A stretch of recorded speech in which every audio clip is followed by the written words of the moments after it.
Hey guys, we are at Red Door, and the installation has begun, and it's massive. This place is huge.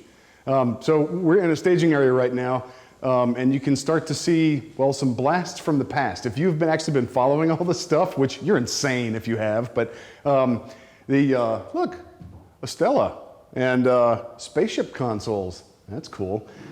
This is the last time you'll see all of them in a row. They'll be in the same room, but they won't be in a row anymore. We've got polyurethane stone behind you, aircraft panels, and there's other stuff that you haven't seen, which we'll actually show you in just a moment. But this is the area where we are. This will be a corporate room later on. But for right now, this is one of our staging areas. We have a build area. We have this for just part storage. And then we have stuff scattered throughout all the different rooms that we're building. So let's go take a quick look around. So, you're in an escape room. You're supposed to be in the jungle, and you walk in, and there's just square walls all around you, and suddenly you're really, really not in a jungle, and you just stop caring about whatever theme. We imported mosquitoes. Mark has West Nile virus now, and so do I. You want to get away from being, if you're supposed to be in a jungle, if you're supposed to be somewhere other than a building interior in the modern day, you want to make sure that you are not in a building interior in the modern day. Hence, all of this. Yes, some of these tendrils are actually going to get hung further up, but we're in the process of hanging the ceiling right now, so it looks weird and tenderly. Is that a word? Yes, it is now. It is, yes. All right.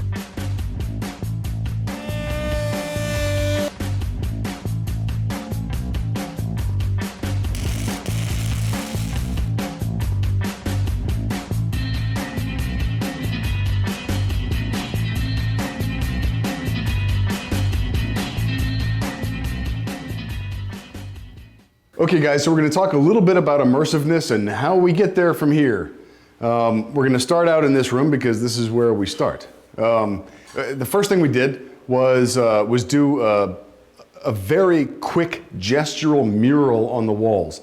That we call back chatter. Every time we do an environment, we think about it in these terms: background, midground, and foreground. And that layering of elements is what creates depth and puts you in the space instead of staring at something flat. There's a big difference there. And also, there's a corner right here, and we're trying to make that corner go away, so everything sort of just wraps right around the corner, so this corner becomes much less apparent. Okay, so we have some close-ups of this, which will probably be shown to you simultaneously as I describe this. What we did was pull jute fiber from erosion control mat.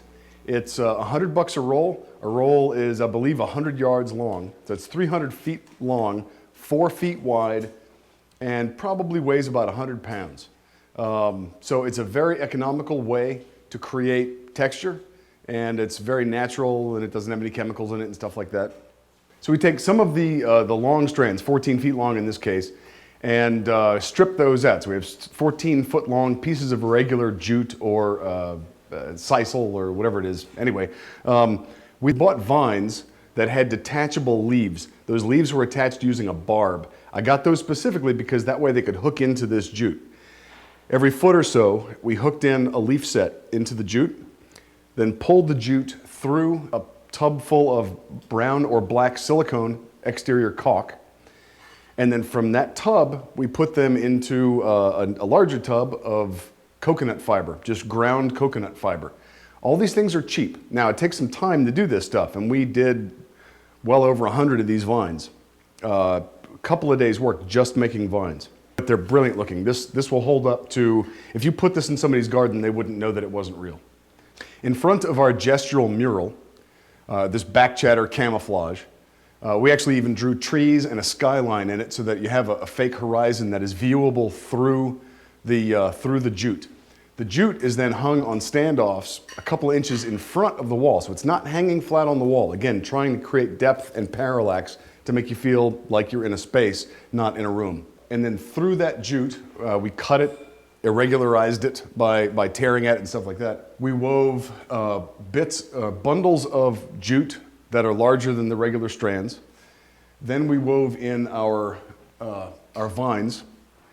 And then we wove in some silk vine throughout all that. Again, just trying to make layers and layers and layers. We will layer the floor, we will layer the ceiling. In fact, that's what we're gonna be doing next is we're gonna be putting in a ceiling that has all kinds of stuff hanging through it that the guys at Red Door have been really cool helping us out with. And so we're gonna see that. Wait, a quick word about random, because random does things that your brain doesn't want it to do, and it's just the way things are. You will instinctively want to if you have a bare spot, to put something there so that everything basically has the same density because you're trying to cover a wall. But you're not painting a wall. What you're trying to do is make nature. Nature is not regular. So the density of everything varies throughout, and it has to do that. And if it doesn't, if you don't see a clump of stars in the night sky, and there's a blank patch over here where there are very few stars, then it's not natural because actual randomness creates bunches and irregularities and changes in density and stuff like that.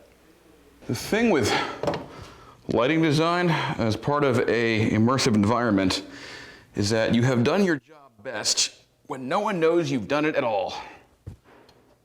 So what we're doing here, this is a fairly simple, low-cost lighting rig instead of using expensive lighting instruments. The lights we are using are real simple, real low-end, just regular old work lights like you get from Lowe's or Home Depot. And we're putting LEDs in them. These are warm light LEDs. Warm and cool to lighting is, it's fairly intuitive what it means, and the warmer colors do make you feel warm. You can do tricks with lighting with the color temperature of the light to make people actually think that they are hotter or colder than they actually are. It's amazing to watch when you've done some lighting setup and you're watching people put on coats in a 70 degree air conditioned building because the lighting is cool, and it just kind of tricks their mind into thinking they're on a mountaintop somewhere. But we're good with jungle, so short of importing mosquitoes and malaria, we're just using warm lights. And these are going to be reflected up onto the ceiling, and all the light's going to come back down through the caminet canopy that we're going to hang on the ceiling as kind of the jungle canopy. So all the light you get is going to come through dappled from on high, as it would if you were actually in a jungle. And I think very few people are actively going to notice this, but that's okay, and in fact, even a good thing.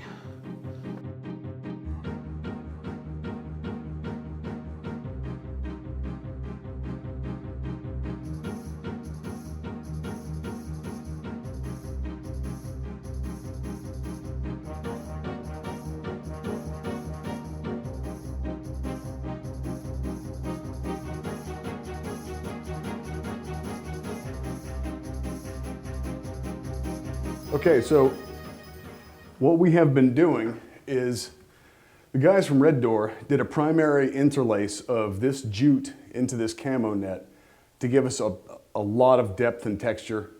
And now we've been going around and filling where the camo net meets the stone. And then we're gonna do a third layer on top of that because immersion. So we'll have vines that are actually growing on the wall. So we'll have ones that actually creep down the walls and stuff like that to give us, again, layers of depth, and it makes you feel like you're here. So what we've done at this point is to make a ghillie suit that is 11 feet high and 15 by 10. A giant ghillie suit that you are inside of. This door is labeled Camo Jungle. Why the hell's that? No idea. Actually, it's this door is going to get the same treatment as the rest of the walls, so that when this door is, this is a city required pass-through exit door. It involves ADA compliance and some other stuff. But this door will be hidden by getting the same treatment as the walls, so it'll be completely camouflaged in place. And the reverse side of this door will be stone for obvious reasons. So there'll be a stone slab where this door is apparently on this side and jungle on this side. We haven't done it yet. We're working with Red Door on sound design. So when you're in the jungle, you don't hear the bakery next door. You have sounds of woodland, jungleland creatures. Jungleland creatures. Red Door's sound guy is going to be working with us and do a video for you to figure out how we put sounds together, or how he puts sounds together. He's off camera. He just found out about this. He's just waving at us. Panic look in his eyes. And we'll be showing you the thought process behind all that stuff.